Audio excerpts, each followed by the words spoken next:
Content center. I love content center. I don't think I really have a bad thing to say about it. I use it a lot.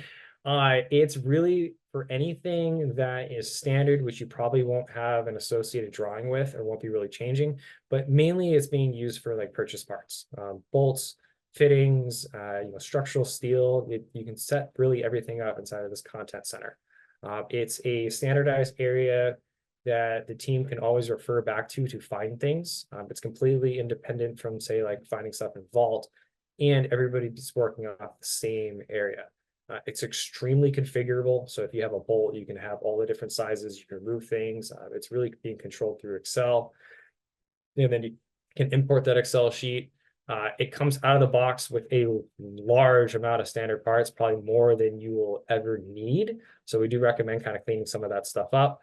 If it's, like I said, best utilized for configurable parts, you don't want to create a bunch of one-offs. You can, but I'd recommend using templates for that. The content center is best used when you have like I said, a bolt and I want to change like 10 different sizes or even fittings and purchase parts.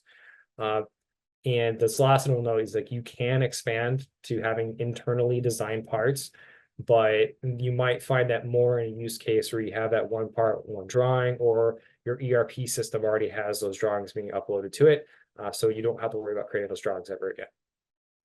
And then again, you can also populate all of this information with your business related properties, measurement standards, naming conventions. It's fully configurable.